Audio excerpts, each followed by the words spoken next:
A 7-foot wall of tactical gear and rage named Roman DeLuca exploded through the mahogany doors of Creed, the city's most exclusive restaurant, instantly turning a 500 per plate evening into an execution chamber. He swatted 3 bodyguards aside like champagne flutes, sending crystal shattering and patrons diving under tables while the nearest police precinct was still 12 minutes away. In the midst of the chaos, an unlikely figure stepped forward. Sarah. She was the clumsy rookie waitress who had been apologizing for dropping a fork just moments earlier. Yet, she didn't run.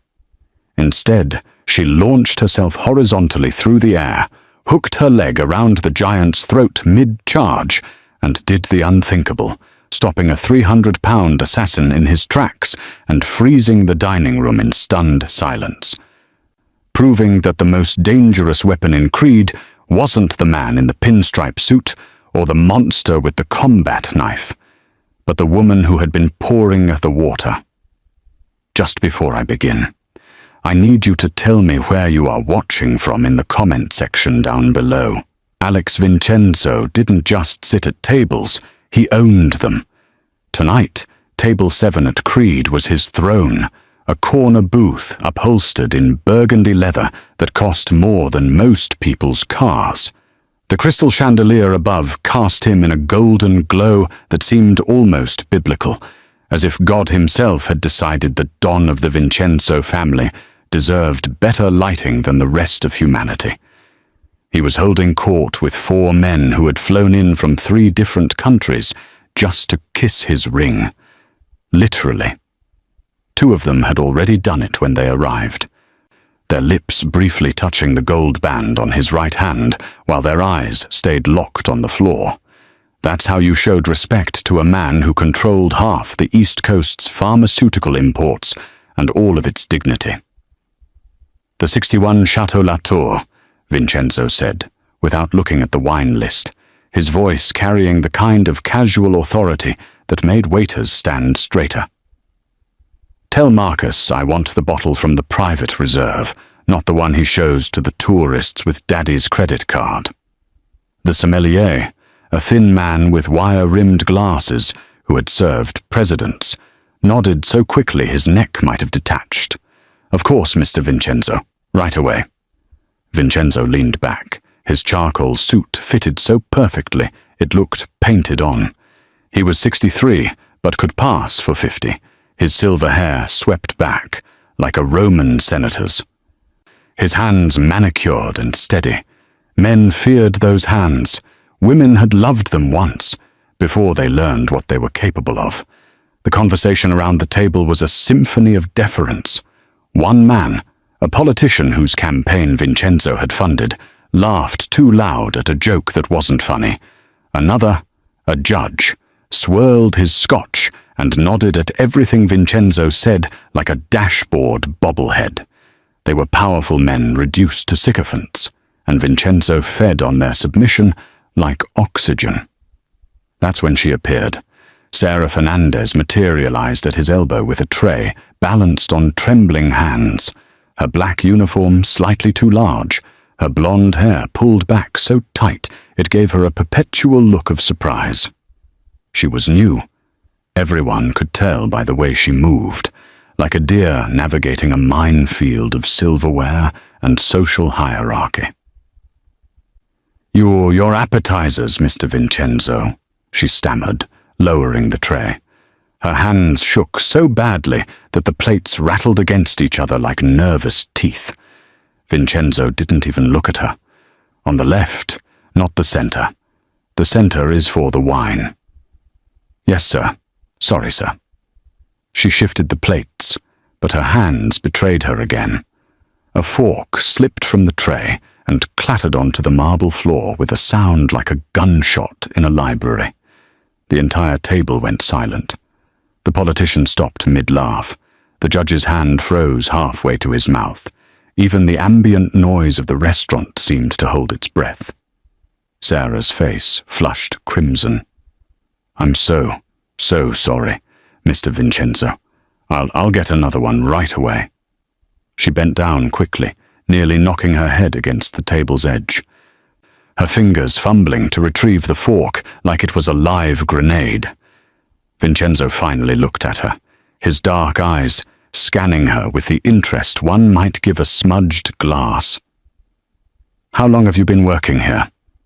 "3 weeks, sir." Her voice cracked on weeks. "3 weeks," he repeated slowly, as if tasting the incompetence. "And they put you on my table?" The manager said..." "I don't care what Marcus said." Vincenzo's voice never rose. That was the terrifying part. Men who screamed were desperate. Vincenzo never had to scream. "I care that when I come to Creed, I expect a certain level of professionalism. Do you understand what this restaurant is?" "Yes, sir." "No, I don't think you do." He leaned forward slightly, and Sarah actually took a half step back, the fork now clutched in her white-knuckled fist. "This restaurant is where deals are made that move millions of dollars, where careers are built and destroyed between the appetizer and the entree, and you're treating it like a Denny's on prom night." The men at the table shifted uncomfortably. The politician studied his water glass. The judge suddenly found the ceiling fascinating. Sarah's eyes were glassy now, on the verge of tears. "I understand, sir. I'm really sorry. I'll do better." Vincenzo held her gaze for 3 long seconds, then waved his hand dismissively, as if shooing away a mosquito. "Bring the fork. Bring the wine. And for God's sake, stop shaking before you give me a reason to speak to Marcus about his hiring standards." "Yes, sir. Thank you, sir."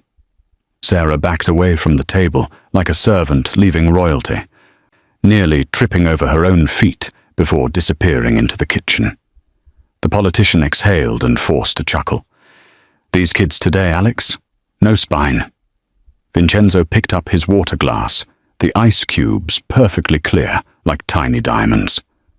"No," he said quietly, taking a sip. "No spine at all." He had no idea he was wrong. He had no idea that in approximately 90 seconds, that spineless waitress would save his life. The mahogany doors didn't open. They exploded. The sound was like a car crash, compressed into a single moment, wood splintering, metal hinges screaming, and then the terrible silence that comes right before everyone starts screaming.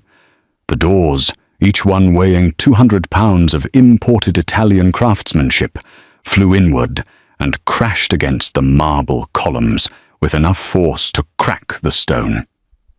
And through the wreckage walked death. Roman DeLuca was 7 feet of enhanced muscle and pharmaceutical rage, his body so impossibly large that it seemed to violate the laws of physics. He wore black tactical gear that strained against shoulders built like foundation stones, and his face, God, his face, was spattered with blood that wasn't his own. His eyes were wrong, pupils dilated to pinpoints, the whites shot through with red veins like lightning strikes. Whatever cocktail of military-grade stimulants was pumping through his system had turned him into something that barely qualified as human anymore. He moved like an avalanche, with intent. The first security guard, Paolo, a former Marine who had survived Fallujah, stepped forward with his hand going to his concealed weapon. He was a professional, trained, experienced. It didn't matter. Roman's arm shot out and caught Paolo by the throat mid-draw. There was a wet, cracking sound, like someone snapping a bundle of twigs, and Paolo's body went limp before he could even scream. Roman threw him sideways into a support column with such force that the impact left a visible dent in the decorative plasterwork. Paolo crumpled to the floor and didn't move. The second guard, Marcus. Yes, Marcus the manager, who kept a Glock 19 in a shoulder holster under his suit jacket, managed to draw his weapon. He got off one shot. The bullet hit Roman square in the chest, right over the heart, and the giant didn't even flinch. The tactical vest absorbed it like a punch into a pillow. Roman crossed the distance between them in 2 strides and grabbed Marcus by the face. his entire hand covering the man's skull like a basketball. He lifted Marcus off his feet and drove him downward onto one of the dining tables. The table exploded under the impact, a $15,000 slab of reclaimed oak reduced to splinters and kindling. Marcus made a sound that was half scream, half wheeze, then went quiet. The third guard, Tony, the young one, the one with a pregnant wife at home, made the mistake of trying to tackle Roman from behind. It was brave and stupid in equal measure. Roman didn't even turn around. He just bent forward slightly, and Tony sailed over his back like a gymnast vaulting a horse. Tony hit the bar, the collision producing another sickening crack that could have been ribs or the mahogany or both, and slid to the floor, leaving a smear of red on the brass rail. 3 guards. 7 seconds. 3 different kinds of broken. The dining room erupted into chaos. Women screamed. Men dove under tables. A waiter dropped an entire tray of creme brulee, the sound of shattering ceramic lost in the cacophony of pure terror. Someone was crying. Someone else was praying in rapid Italian. The pianist had abandoned his Steinway mid-measure, and the lingering notes hung in the air like a funeral dirge. Roman stood in the center of the carnage, chest heaving, his breath coming in deep animal grunts. Then his eyes, those terrible chemical eyes, locked onto table 7, locked onto Alex Vincenzo. Vincenzo felt something he hadn't experienced in 30 years, the absolute certainty of his own death. He didn't move, couldn't move. His body had made the calculation faster than his brain. There was no running from this, no negotiating. No amount of money or power that would stop what was about to happen. Roman DeLuca had been sent here for one purpose, and he was a weapon that didn't miss. The men at Vincenzo's table had scattered like roaches when the lights come on. The politician was crawling toward the kitchen. The judge had actually wet himself, a dark stain spreading across his expensive trousers as he pressed himself against the wall. Only Vincenzo remained seated, his hands flat on the table, his face frozen in an expression of grim acceptance. This was how it ended. Not in a shootout, or a car bomb, or a federal prison. But here, in the restaurant he'd eaten at every Tuesday for 15 years, at the hands of a monster, someone had paid more than Vincenzo was willing to pay to stay alive. Roman started walking toward him. Each footstep a death knell on the marble floor. He drew a combat knife from his belt, 10 inches of black steel designed to punch through body armor. He didn't hurry. Why would he? There was nowhere for Vincenzo to go. Vincenzo closed his eyes. He thought about his daughter, married now, living in Milan where she didn't have to know what her father really was.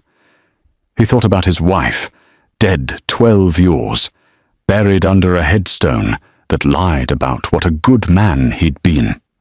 He thought about the 63 years he'd lived and the things he'd done to earn this ending. He heard Roman's breathing getting closer, heard the squeak of tactical boots on blood-slicked marble, heard his own heartbeat pounding its final measures. And then he heard something impossible, the sound of silverware clattering to the floor. The sound of footsteps, light, quick, purposeful, running toward the danger instead of away from it. The sound of Sarah's voice, no longer trembling, saying just one word with absolute authority. No! The tray hit the floor with a crash that somehow cut through the screaming. Sarah Fernandez, the nervous, trembling, fork-dropping rookie who had apologized her way through the last 3 weeks, was gone. The woman who stood in her place moved with the fluid certainty of someone who had done violence so many times it had become a second language. Roman turned toward the sound, his chemically enhanced brain processing this new variable. A waitress, a girl, no threat. He started to dismiss her, to return his attention to Vincenzo, but something in the way she moved made him pause. She wasn't running away. She was closing distance. Sarah's hands went to her hair, pulling out the pins that had kept it in that tight, severe bun. Her blonde hair fell loose around her shoulders, but the motion wasn't about vanity. It was about removing constraints. She rolled her shoulders once, twice, and the trembling timidity that had defined her every movement for 3 weeks evaporated like steam. "Step away from the table," she said, her voice level and cold. Roman laughed. It was a horrible sound, wet and chemical and wrong, like a garbage disposal trying to process something it wasn't designed for. He shifted his bulk to face her fully, the combat knife still gripped in his massive hand. "Little girl should run," he said, his words slurred by whatever cocktail was eating his brain. "Little girl should hide." "Last chance," Sarah said. She was already moving, her feet sliding into a stance that no waitress should know, weight distributed, knees bent, hands open and ready. Roman charged. For a man his size, he moved with terrifying speed, closing the 15 feet between them in less than 2 seconds. The knife came up in a practiced arc designed to open her from hip to shoulder. It was a killing blow, and he'd done it before, muscle memory written in other people's blood. Sarah didn't retreat. She exploded forward. At the last possible moment, she dropped into a slide, her body going horizontal as she passed beneath his reaching arm. Her leg shot out and hooked behind his knee, the only joint on his massive frame that had to obey physics. Roman's forward momentum betrayed him. His leg buckled, and for the first time since he'd crashed through those doors, the giant stumbled. But Sarah wasn't done. As Roman fought for balance, she used his own body as a springboard, one foot planting on his bent knee, the other on his hip, and then she was airborne, twisting in mid-flight like a trapeze artist who'd learned to fly in darker, bloodier circuses. Time seemed to fracture. The remaining patrons who hadn't fled watched in paralyzed disbelief. Vincenzo, his eyes now open, stared with the expression of a man watching his own execution get interrupted by something he couldn't process. Sarah's leg whipped around Roman's neck like a python, her body perpendicular to his, suspended in the air for one crystalline moment. A water glass fell from a nearby table in slow motion. A fork clattered against a plate. Someone's champagne flute toppled and rolled, then gravity reasserted itself. Sarah used every ounce of her momentum and torqued her body with brutal efficiency. Roman's head snapped sideways with enough force to make his neck vertebrae pop like bubble wrap. His massive frame, already off balance, went with it. 7 feet and 300 pounds of enhanced muscle crashed to the marble floor with the sound of a grand piano being dropped from a second-story window. The entire restaurant shook. Sarah landed in a crouch, 5 feet away, perfectly balanced, her breathing controlled and steady. Her uniform was torn at the shoulder, and there was a thin line of blood on her forearm, where Roman's knife had come closer than she'd wanted. But she was up and ready before Roman even stopped sliding across the blood-slicked floor. For 3 seconds, nobody moved. Nobody breathed. Roman lay sprawled on his back, staring at the chandelier with eyes that couldn't quite focus. His hand still gripped the knife, but weakly now, his enhanced nervous system trying to reconnect signals that Sarah had just scrambled. He wasn't unconscious. The drugs in his system wouldn't allow that. But he was rebooting, his brain trying to understand how a 120-pound waitress had just put him on the ground. Sarah straightened slowly, her eyes never leaving him. The transformation was complete. The woman standing in the ruins of Creed's dining room bore no resemblance to the girl who had dropped a fork 10 minutes ago. Her posture was different. Her expression was different. The entire frequency she operated on had shifted to something primal and precise. She looked at Vincenzo, who was still frozen at his table, his mouth actually hanging open. "Get behind the bar," she said. Not a request, an order. Now. Vincenzo didn't move, couldn't move.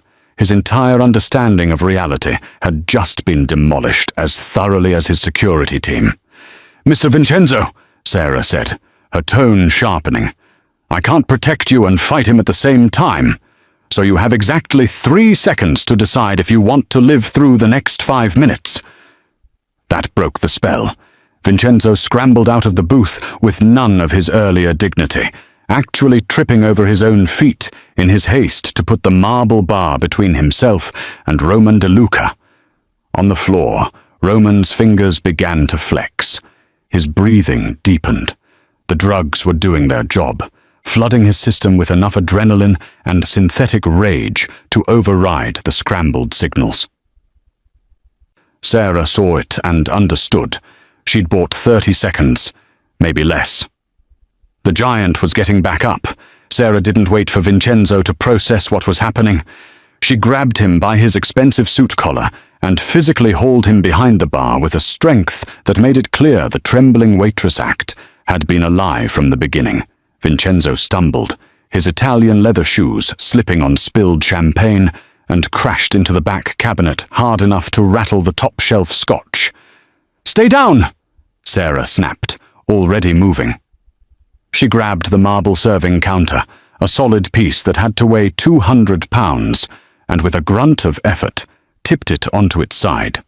It hit the floor with a thunderous crack, creating a barricade between them and the dining room. Bottles shattered, glasses exploded. The smell of a dozen different liquors mixed with blood and fear. Vincenzo pressed himself against the cabinet, his brain still trying to catch up with his body. He'd seen people killed. He'd ordered people killed. But he'd never seen someone move the way Sarah had moved, like violence was a dance she'd been choreographing her entire life. "Who the hell are you?" His voice came out hoarse, stripped of its usual authority. Sarah ignored him. She was scanning the bar's contents with the tactical assessment of someone inventorying weapons, not refreshments. Her fingers closed around a wine bottle, the 61 Chateau Latour that Vincenzo had ordered, ironically, and she tested its weight with a practiced grip. Not ideal, but it would crack a skull if applied correctly. If you are enjoying this story, I need you to subscribe for more stories like this and like this video to support me. From beyond the barricade came the sound they'd both been dreading. Roman getting to his feet. The scrape of tactical boots on marble. The wet, ragged breathing of a man whose body was eating itself from the inside out to stay functional. A low growl that sounded more animal than human. "I asked you a question," Vincenzo hissed, trying to reclaim some fragment of control. "You work for the Calabrese family, the Russians. Who sent you?" Sarah finally looked at him, and Vincenzo actually flinched from what he saw in her eyes. They were cold and calculating, the eyes of someone doing complex mathematics, where the variables were all measured in blood and bullets. "Nobody sent me," she said flatly. "I've been here 3 weeks, gathering intelligence on your organization for a federal task force that doesn't officially exist. I was supposed to be invisible for another month before we moved on you." She grabbed a second bottle, vodka this time, higher proof. "But your friend out there just ruined 6 months of operational planning, so now we're both having a bad night." Vincenzo's face went through several colors. "You're a Fed?" "Was. The agency got dismantled. Political fallout. I'm technically unemployed." Sarah glanced over the edge of the barricade. Roman was standing now, rolling his massive shoulders, his neck still at a slight angle from where she'd torqued it. He was looking directly at their position, and even from this distance, she could see the way his pupils had contracted to pinpoints. "But I spent 12 years learning how to kill people who are very difficult to kill, so the skill set transfers." A tremendous crash made them both duck. Roman had picked up one of the intact dining tables, solid oak, probably 300 pounds, and hurled it across the room like a frisbee. It smashed into the wall above the bar, raining splinters and chunks of wood down on their position. "He's trying to flush us out," Sarah said, more to herself than to Vincenzo. She was thinking, processing, running scenarios. "He's not tactical, just brute force and chemistry. That's good. Means he's predictable." "Predictable?" Vincenzo's voice cracked on the word. "That thing just threw a table." "Yeah, and he threw it at where we are, not where we're going to be." Sarah started pulling down bottles, lining them up. "The drugs make him strong and aggressive, but they also make him stupid. He's already forgotten the first rule of combat, which is, don't let your enemy control the terrain." Sarah grabbed a bar towel and started tearing it into strips. "We can't stay here. He'll just keep throwing furniture until something crushes us or he runs out of things to throw. We need to move." Another crash, this time a chair, spinning through the air like a helicopter blade, embedding itself in the ceiling above them. Vincenzo grabbed her arm, and Sarah's hand was on his wrist before he could blink, her grip like a mechanical vice.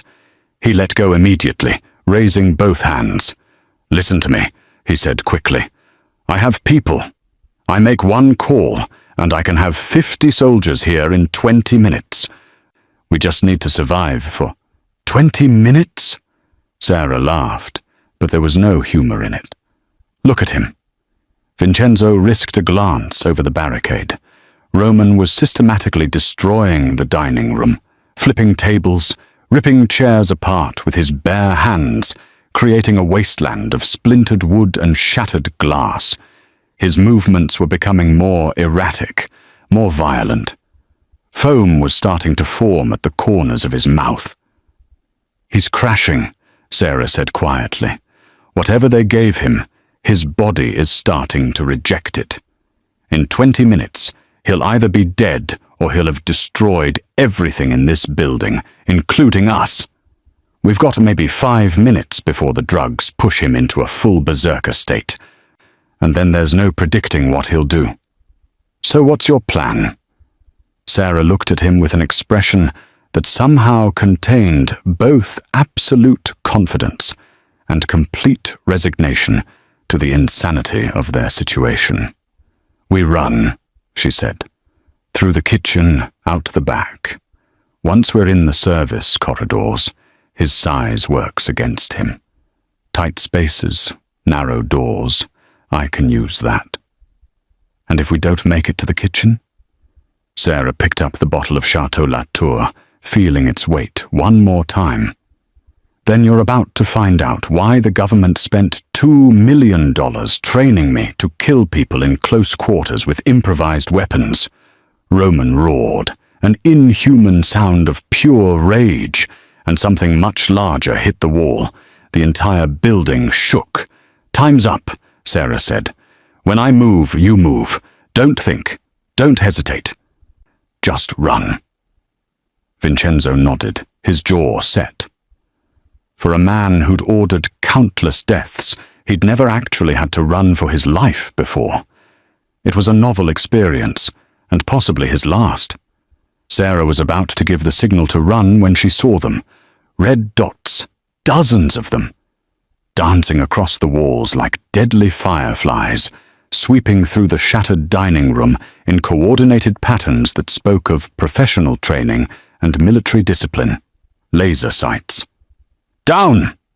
She shoved Vincenzo flat against the floor as a line of red crawled across the bar's back panel, inches from where his head had been. Her mind was already racing through the implications, and none of them were good. Roman hadn't come alone. She risked another glance over the barricade, using a shard of broken mirror to angle her view without exposing herself. What she saw made her stomach drop. Through the destroyed main entrance, she could count at least 8 figures in tactical gear, fanned out in a professional entry formation. They wore black body armor and helmets with full face shields, and each one carried a suppressed submachine gun that probably cost more than most cars. "Jesus Christ," Vincenzo whispered, seeing the same thing. "How many people want me dead tonight?" Sarah didn't answer. She was counting exits, calculating angles, running probability scenarios that all ended the same way. Badly. The main entrance was covered by the tactical team.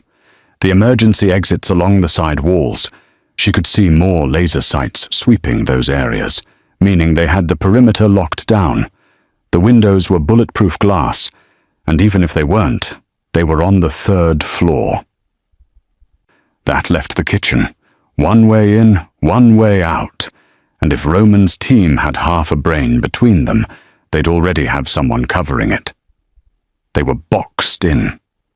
Roman seemed to sense his support arriving. He stopped his rampage and turned toward the entrance, his massive chest heaving.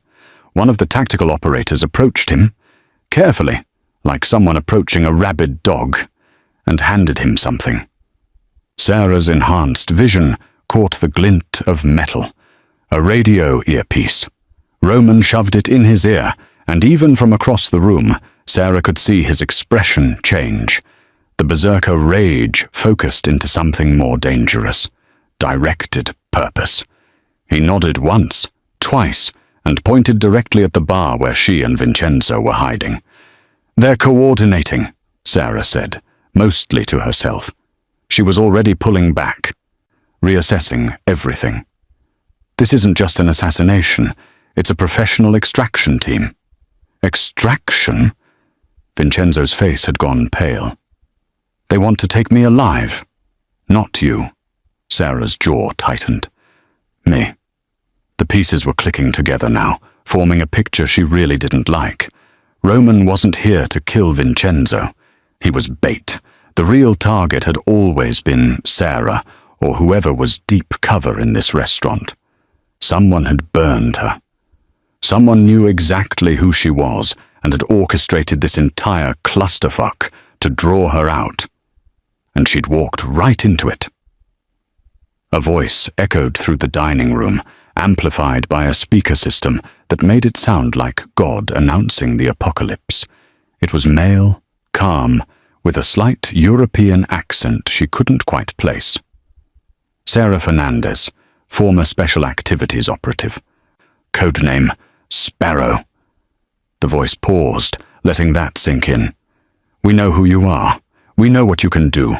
And we know you're behind that bar with Mr. Vincenzo." Sarah closed her eyes briefly. Sparrow. She hadn't heard that name in 2 years, not since the agency had been dissolved and she'd been cut loose with a fake identity and a warning to disappear. Someone had kept very good records. "We're not here for Vincenzo," the voice continued, almost conversational. "Frankly, we don't care if he lives or dies. We're here for you. Come out peacefully, and we'll let everyone else in this building walk away. Keep hiding, and we start executing the civilians we have zip-tied in the coat room. Your choice. You have 60 seconds. Vincenzo stared at her, his face a mask of disbelief and growing fury. "This is about you. I'm about to die because of you." "Shut up," Sarah hissed. Her mind was working through options at computer speed. They had hostages. That changed everything. She could fight her way out, maybe, but not while protecting Vincenzo, and not while innocent people were being held at gunpoint. More red dots swept across their position. She counted the patterns, the intervals. 8 operators, probably ex-military, definitely well-funded. Roman as their battering ram. Unknown number covering the exterior exits, professional comms and coordination. This wasn't a hit, it was a net. And she was the fish. 45 seconds, the voice announced cheerfully. Sarah looked at the kitchen door, 20 feet away across open floor that was now covered by at least 4 different firing angles. Even if she could cross that distance, and that was a big if, Roman was positioned directly between them and freedom, and he'd recovered enough that his hands had stopped shaking. She looked at Vincenzo, who was pressed against the cabinet, his expensive suit soaked with spilled alcohol, and his face showing something she'd never seen there before. Genuine terror. She looked at the bottles lined up beside her, the improvised weapons that wouldn't do shit against body armor and automatic weapons. 30 seconds. A laser sight found its way over the barricade, painting a red dot on the wall above Vincenzo's head. Then another. Then 3 more. They were triangulating, showing her exactly how many angles of fire they had established. It was a professional's way of saying, "We own this room." 20 seconds. Sarah closed her eyes and did something she hadn't done in 5 years of covert operations. She prayed. Not to God. She'd stopped believing in that during her 3rd Black Op, but to luck, to chaos, to whatever force in the universe occasionally let the underdog win. 10 seconds. She opened her eyes and looked at Vincenzo, really looked at him. A murderer, a drug lord, a man responsible for countless deaths. She should let them have him. Should use him as a distraction and rabbit for the kitchen while they were busy shooting him. But that's not what sparrows did. Sparrows saved people, even when those people didn't deserve it. Even when it was going to get her killed. "Time's up," the voice said. And then the lights went out. The lights didn't go out by accident. Sarah had seen the emergency power panel behind the bar during her 3 weeks of careful observation, mapping every inch of Creed's layout like her life might depend on it. Turns out it did. The moment darkness swallowed the dining room, she was already moving, her hand finding Vincenzo's collar in the blackness with the certainty of muscle memory. "Go!" she hissed, hauling him forward. The tactical team's night vision would kick in within seconds, but seconds were all she needed. She knew this room in the dark, had practiced walking it blindfolded during her overnight cleaning shifts when she was supposed to be mopping floors. She knew the overturned chair at 10 o'clock, the shattered table at 2, the exact path through the debris field that wouldn't slow them down. Vincenzo stumbled beside her, his expensive shoes sliding on blood and champagne, but Sarah's grip kept him upright and moving. Behind them, she heard shouting, professional, clipped commands in tactical shorthand, and the whir of night vision equipment powering up. Then Roman roared, and the sound was so close it raised every hair on Sarah's neck. They hit the kitchen doors at a full sprint. Sarah led with her shoulder, and the double doors exploded inward, carrying them from darkness into a landscape of gleaming steel and industrial fire. The kitchen was still fully lit, running on a separate circuit, and the sudden brightness was blinding after the darkness of the dining room. The heat hit them like a physical wall. Every burner was still on, flames licking up from gas ranges in blue and orange columns. A pot of something had boiled over, sending steam billowing toward the ventilation hoods. The industrial ovens radiated waves of heat that made the air shimmer. Someone had abandoned a sauté pan on high flame, and whatever had been in it was now charcoal, sending up black smoke that the overwhelmed ventilation system couldn't quite clear. The chefs were long gone. Sarah could see evidence of their panicked flight, a knife dropped mid-chop, vegetables scattered across a cutting board, a door to the walk-in freezer standing open with vapor spilling out like ground fog. They'd run the moment the shooting started, which was the smartest thing anyone had done all night. "Keep moving," Sarah commanded, dragging Vincenzo deeper into the kitchen. Her eyes were already cataloguing the environment, transforming a commercial kitchen into a battlefield. The steel prep tables could provide cover. The hanging pots and pans could be weapons or distractions. The industrial stoves were hazards that cut both ways. They made it to the far end of the kitchen, near the pastry station, before the doors behind them crashed open. Roman filled the doorway like a nightmare given physical form, his silhouette backlit by the darkness of the dining room. He had to duck to fit through the frame, his shoulders so broad they nearly touched both sides. The kitchen's fluorescent lights revealed the full extent of the damage Sarah had done.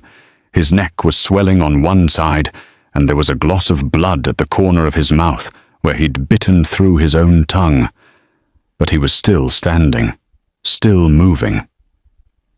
Still fueled by whatever chemical cocktail had turned him into something that refused to acknowledge its own mortality. "Behind the line," Sarah said to Vincenzo, pointing to the row of industrial stoves that separated the prep area from the cooking stations. It wasn't much cover, but it was something. Vincenzo didn't argue. For a man who'd spent his life giving orders, he was learning quickly how to take them. Sarah grabbed a chef's knife from the magnetic strip on the wall, 10 inches of German steel, perfectly balanced, sharp enough to split atoms. It felt good in her hand. Familiar. She'd trained with knives before she'd learned to use guns, back when the agency still believed in quiet solutions to loud problems. Roman took a step into the kitchen, and another, his boots leaving bloody prints on the white tile floor. He'd picked up a meat cleaver somewhere, a massive thing designed for breaking down whole animal carcasses, and it looked almost proportional in his enormous hand. "Little bird," he growled, his voice slurred and wet. "Nowhere to fly now." Sarah didn't respond, didn't waste breath on witty comebacks or tactical assessments. She just moved, circling to put the center prep table between them, her weight balanced on the balls of her feet. The kitchen's heat wrapped around her like a second skin, and she could feel sweat already starting to bead on her forehead. The tactical team would be coming through those doors any second. She could hear them organizing in the dining room, their professional calm a stark contrast to Roman's chemically induced rage. But they were being cautious now, probably recalibrating after she'd killed the lights. That bought her maybe 30 seconds before this became a shooting gallery. 30 seconds to put down a 7-foot monster with a cleaver. She'd worked with worse odds. Roman lunged, faster than something his size should move, bringing the cleaver down in an overhead chop that would have split her skull like a melon. Sarah twisted sideways, feeling the displaced air as the blade whistled past her ear and embedded itself in the prep table with a sound like a gunshot. The table was industrial steel. The cleaver sank 3 inches deep. Roman tried to pull it free, and in that half-second of distraction, Sarah struck. Her knife flashed out, targeting the exposed tendon above his boot, looking for the spot where Achilles had learned his lesson the hard way. The blade bit deep, and for the first time, Roman actually screamed. Blood sprayed across the white tile, arterial red against sterile white, and Roman's leg buckled, but he didn't go down. The drugs wouldn't let him. Instead, he pivoted on his good leg and backhanded Sarah with enough force to send her flying into a rack of hanging pots. She hit hard, and the world became a cacophony of clanging metal and ringing bells that weren't really there. Her vision doubled, then tripled, and she tasted copper in her mouth. Through the haze, she saw Roman limping toward her, leaving a trail of blood, his face twisted into something that might have been a smile if it wasn't so terrible. Behind him, tactical lights swept through the kitchen doors. Time was up. The tactical team stopped at the kitchen entrance. Sarah saw it through the spinning chaos of her concussion, the lead operator raising a closed fist, the universal signal for halt. They had Roman between them and their target, and even with night vision and body armor, nobody wanted to accidentally shoot their own battering ram. The hesitation bought her maybe 10 seconds. She used them to not die. Rolling sideways through the hanging pots, Sarah grabbed the edge of the industrial sink and pulled herself up. Her head was screaming, Her ribs felt cracked where she'd hit the rack, and she could taste blood. But she was vertical, and vertical meant functional. Roman was limping toward her, his ruined Achilles tendon leaving a Rorschach pattern of blood across the tile. The wound should have dropped him, would have dropped any normal human. But whatever cocktail was eating through his system had shut off his pain receptors and replaced them with pure, chemical hatred. Then something unexpected happened. Vincenzo stepped out from behind the stove line. Not to fight. The man wasn't that stupid. But he was holding something. One of the propane torches the pastry chefs used for creme brulee. He'd ignited it, and the blue flame hissed like an angry snake. "Hey!" Vincenzo shouted, his voice cracking but determined. "Hey, you pharmaceutical nightmare!" Roman paused, his drug-addled brain processing this new variable. He turned slightly, dividing his attention between Sarah and Vincenzo. Sarah seized the moment. She grabbed the industrial spray nozzle from the sink behind her and aimed it directly at the gas burners, still flaming on the stove line.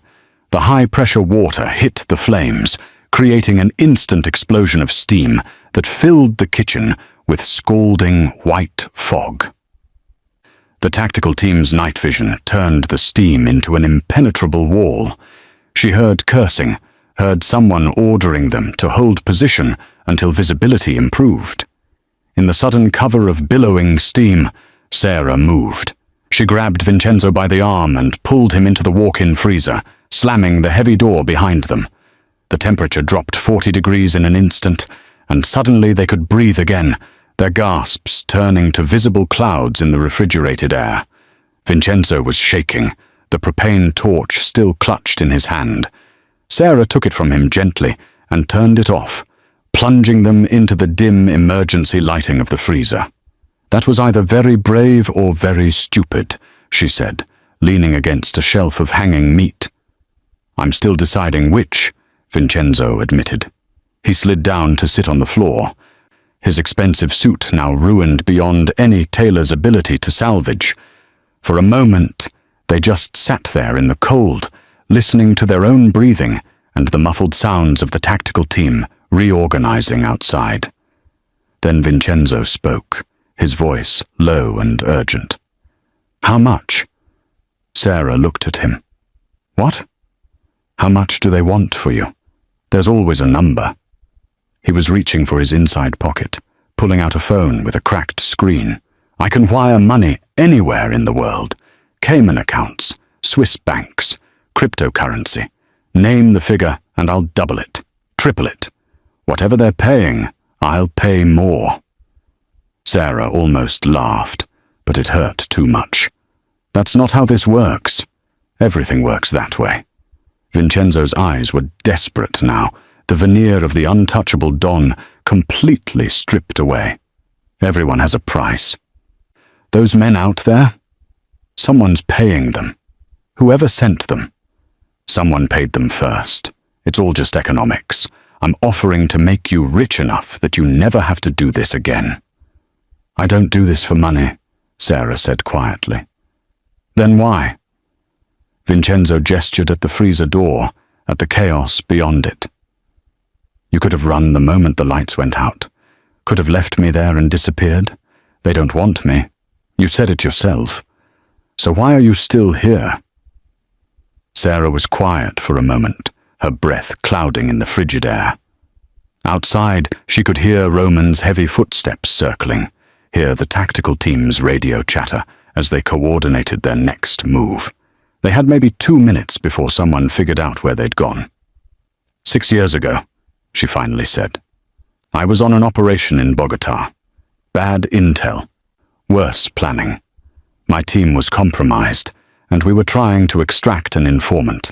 A kid, really. Maybe 19. He'd helped us map a cartel's distribution network, and they'd found out." She touched the scar on her forearm, hidden under her sleeve. "We were 50 feet from the extraction point when they hit us. I had to choose. Save my team or save the kid. Which did you choose?" "I tried to save both." Sarah's voice was flat, emotionless, the way people talk about trauma when they've had to relive it too many times. Lost 3 operators. The kid died anyway, bled out in my arms while I was trying to carry him and return fire at the same time. Vincenzo was quiet, watching her face in the dim light. After that, Sarah continued, the agency wanted to know why I'd jeopardized the team for one asset. Why I didn't just cut losses and extract. You know what I told them? What? That the day I start measuring human lives by operational value is the day I stop being human. She looked at Vincenzo directly. You're a murderer, a drug lord. You've destroyed more lives than I could save in 10 lifetimes. And if we both survive this, I'll still testify against you at your trial. Then why? Because those people in the coat room didn't choose to be here tonight. Because letting you die to save myself makes me exactly like the people who trained me to kill without conscience. Sarah pushed herself up, wincing at the pain in her ribs. I don't save you because you're worth saving. I save you because losing that part of myself isn't worth any amount of survival. Vincenzo stared at her for a long moment. Then, surprisingly, he laughed, a short, bitter sound. You know what the funny thing is? I've spent 30 years surrounding myself with people who die for me. And the one person who actually might? She's the one trying to put me in prison. Life's full of little ironies, Sarah said. She moved to the freezer door, pressing her ear against the cold metal. They're getting organized out there. We've got maybe 90 seconds before they breach this door. So what's the plan? Sarah pulled the chef's knife from where she'd tucked it in her belt. The blade was still stained with Roman's blood. We stop running, she said, and we end this. The freezer door exploded inward with a force that sent frozen vapor billowing into the kitchen like a special effect from hell. Roman had stopped trying to be subtle. He'd simply grabbed the industrial handle and ripped the entire locking mechanism out of the doorframe, twisted metal screaming in protest. Sarah had anticipated this. She and Vincenzo were already moving, having positioned themselves on either side of the door. As Roman's massive frame filled the opening, Sarah struck first, not at him, but at the environment. She grabbed the CO2 fire extinguisher, mounted on the wall, and discharged it directly into his face at point-blank range. The blast of compressed gas and chemical powder wasn't meant to hurt him. It was meant to blind him. Roman stumbled backward, clawing at his eyes, and Sarah used those precious seconds to put distance between them. She pulled Vincenzo toward the center of the kitchen, to the main cooking line where fire still danced on burners and steam still rose from forgotten pots. The tactical team was fanning out behind Roman, but they couldn't get a clean shot, not with their giant asset thrashing around like a tornado. Sarah had maybe 30 seconds before they repositioned and turned this into a firing squad. Roman cleared his vision faster than she'd hoped, shaking his head like a dog shedding water. When he focused on her again, there was something new in his expression. Not just rage, but respect. She'd hurt him. Multiple times. Nothing in his chemical-soaked brain had prepared him for prey that fought back this effectively. He charged, and the kitchen became a battlefield measured in inches and seconds.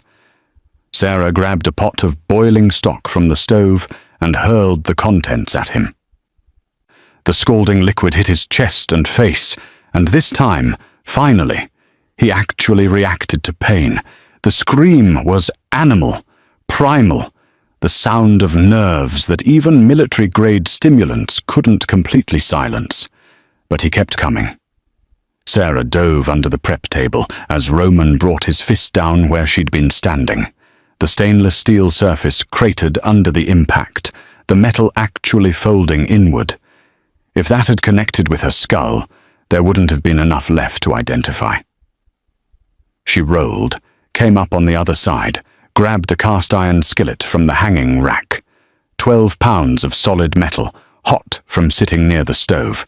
She swung it in a tight arc that would have made a tennis pro proud, connecting with Roman's already injured knee.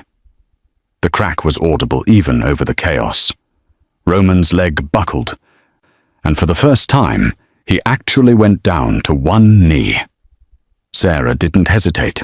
She vaulted onto the prep table, using it as a springboard, and launched herself at the hanging pot rack above Roman's head. Her hands found the steel bar, and she used her momentum to swing her entire body forward, both feet connecting with Roman's face in a devastating double kick. It was like kicking a concrete wall. Pain shot through her ankles and up her legs, but Roman's head snapped back, blood spraying from his nose. He toppled backward, crashing into the pastry station and destroying 3 days' worth of dessert preparation. Sarah landed in a crouch, her breath coming in ragged gasps. Every part of her body was screaming. The concussion was making the room spin. Her ribs were definitely cracked. But Roman was down, and that was all that mattered. Except he was getting back up. "You have got to be kidding me," Sarah muttered. The tactical team was moving now, trying to get angles on her. She saw laser sights sweeping across the kitchen, and she knew her luck was running out. That's when Vincenzo did something surprising for the second time that night. He grabbed the propane torch he'd been carrying earlier, reignited it, and touched the flame to the industrial deep fryer that someone had left on. The oil inside was well past its smoking point, and the effect was immediate and catastrophic. The fryer erupted in a column of flame that licked the ceiling, setting off the sprinkler system. Water began raining down, mixing with the grease fire to create even more chaos. The tactical team scattered, shouting warnings about the fire spreading. In the confusion, Sarah saw her opening. Roman was on his feet again, but he was struggling now. Blood loss, chemical crash, and accumulated damage were finally overwhelming even his enhanced physiology. His movements were slower, less coordinated. His eyes couldn't quite focus. Sarah grabbed the last weapon she needed, a boning knife, thin and flexible, designed for precision cuts. She moved toward Roman, and this time he tried to grab her. His massive hand reached out, fast despite everything, and caught her by the shoulder. His grip was like a vice. Sarah felt something in her shoulder separate, felt the hot spike of pain that meant ligament damage. But she was already moving, already committed to the final strike. She drove the boning knife into the side of Roman's neck, just above the collarbone, angling it downward. Not to kill. She needed him alive for the testimony he could provide, but to hit the nerve cluster that would shut down his motor functions. The technique was called a neural strike, and she'd only successfully executed it twice in her career. It required perfect precision, perfect angle, perfect depth. She nailed it. Roman's entire body went rigid. His hand released her shoulder as every muscle locked simultaneously. His eyes went wide with something that might have been fear, might have been surprise, might have been respect. Then he toppled forward like a felled tree. Sarah stepped aside, and 300 pounds of enhanced muscle hit the tile floor with a wet, final thud.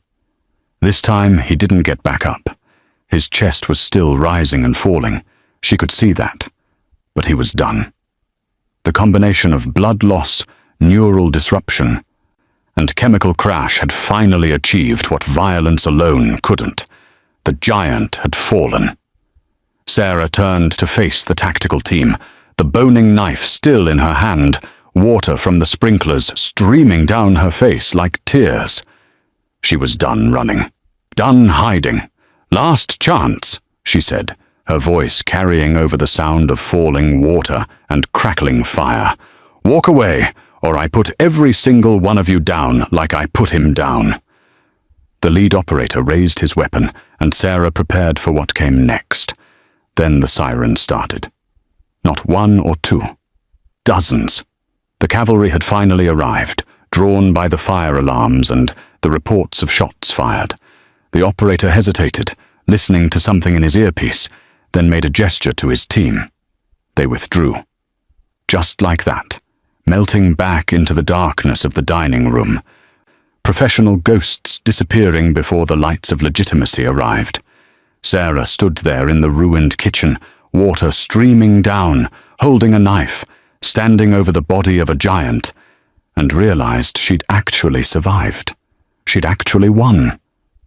The sirens were getting louder, multiplying like electronic insects, converging on Creed from every direction.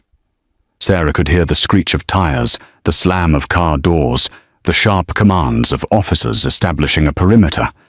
In approximately 90 seconds, this kitchen would be full of police, paramedics, and questions she couldn't answer without destroying what was left of her cover. She looked down at Roman's massive form sprawled across the tile, water from the sprinklers pooling around him like a moat. His chest was still rising and falling. Shallow, irregular breaths that meant his body was fighting to stay functional, despite everything she'd done to it. He'd live, probably, long enough to be arrested, processed, and turned into leverage against whoever had sent him. That would have to be enough. Vincenzo was leaning against the prep table, his suit jacket torn, his face streaked with soot and blood that might or might not be his own. He was staring at Roman with the expression of a man watching his entire worldview collapse in real time. For 30 years, he'd believed that power was money, influence, and the ability to make people disappear. Tonight had taught him that power could also be a 120-pound woman with a boning knife and the training to know exactly where to put it. "We need to get our stories straight," Vincenzo said, his voice hoarse from smoke inhalation. "The police will want to know." "You don't know me," Sarah interrupted, already moving toward the back of the kitchen. "You've never seen me before tonight. I was just a waitress who got lucky." "Lucky?" Vincenzo gestured at the devastation around them, the broken equipment, the fire damage, the unconscious giant. "You call this lucky? Compared to the alternative?" Sarah was at the emergency exit now, the one that led to the service corridor and the freight elevator. She could hear voices in the dining room, officers beginning their sweep. "Yes, I call this very lucky." She reached up and untied her apron, the black fabric now stained with blood, grease, and enough evidence to put her at the scene for years of forensic analysis. She folded it carefully, almost ritualistically, and set it on the stainless steel counter near the door. "Wait," Vincenzo said, taking a step toward her. "I need to know." "You need to forget," Sarah cut him off. Her hand was on the door handle now, and she could feel the clock running out. 30 seconds, maybe less. "Tonight, Roman DeLuca attacked your restaurant. Your security team fought bravely. Some waitress, you never caught her name, helped during the chaos, then disappeared in the confusion. That's the only story that keeps both of us breathing." Vincenzo's jaw worked, a dozen questions trying to force their way out. "The federal case against me. You said you were gathering evidence." "I was." Sarah met his eyes, and something passed between them. Not quite understanding, not quite trust, but maybe the beginning of mutual respect between two people who'd survived impossible odds together. But the agency that was building it doesn't exist anymore. And the woman who was collecting that evidence? She died tonight in the chaos.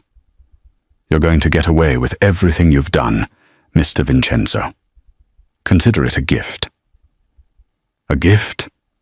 His voice rose slightly, colored with something that might have been anger or might have been desperation. You spent 6 months trying to destroy me. I spent 6 months documenting your crimes so justice could be served through proper channels. Sarah's hand tightened on the door handle. 15 seconds. But tonight taught me something. The world isn't neat. Justice isn't clean. And sometimes the right choice is letting the guilty man live so that innocents don't die in the crossfire. She paused. The people in that coat room get to go home to their families because I made that call. That's worth more than putting you in prison. The voices in the dining room were getting closer.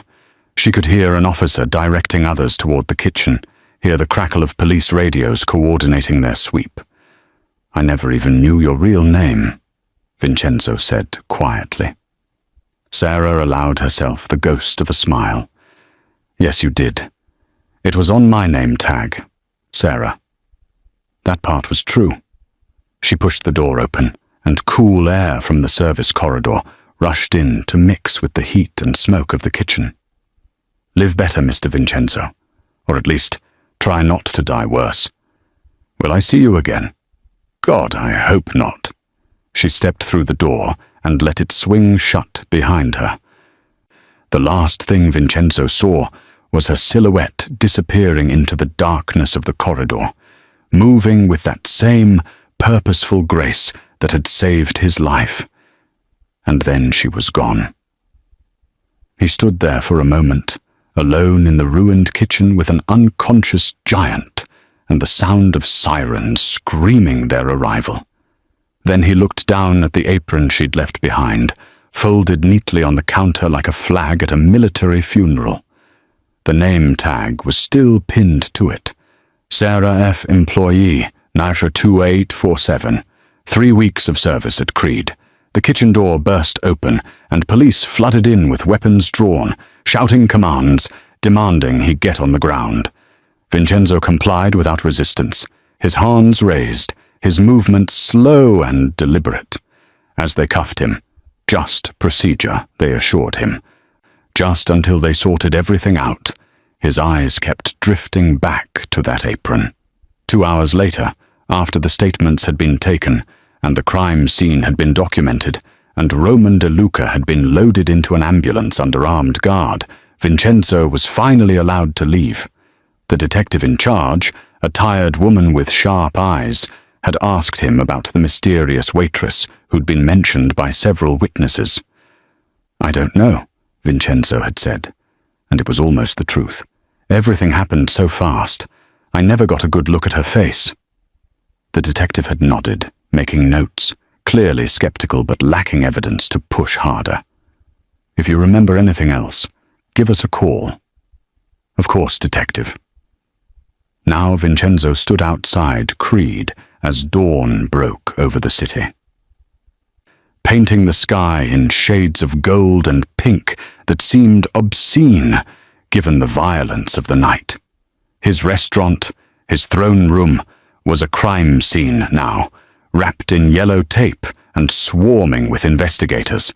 It would be months before it reopened, if it ever did. His phone buzzed. Messages from his lieutenants, his lawyers, his various legitimate and illegitimate business partners, all wanting to know what had happened, if he was safe, what this meant for their operations. He ignored them all. Instead, he thought about a woman who could have let him die, should have let him die, but had chosen instead to become a shield between him and death. A woman whose real name he'd never know, whose face he'd barely seen clearly in the chaos, who disappeared like smoke the moment the sirens arrived. He thought about what she'd said. Live better, or at least try not to die worse. Vincenzo looked at his hands, the same hands that had ordered countless deaths, that had built an empire on suffering, and for the first time in 30 years, he wondered if there might be another way. Probably not. Almost certainly not. But maybe. Somewhere in the city, Sarah Fernandez was already gone. A new name, a new face, disappearing into the anonymous crowds where people like her lived between the missions that never officially happened. The apron she'd left behind would eventually be catalogued as evidence, filed away in some police warehouse, forgotten. But Vincenzo would remember, would always remember. The mouse that had been a lion, the waitress who had been an angel of death, the woman who had saved a monster and then vanished into legend, leaving behind nothing but an empty apron and a question that would haunt him for the rest of his life. If she could choose mercy, why couldn't he?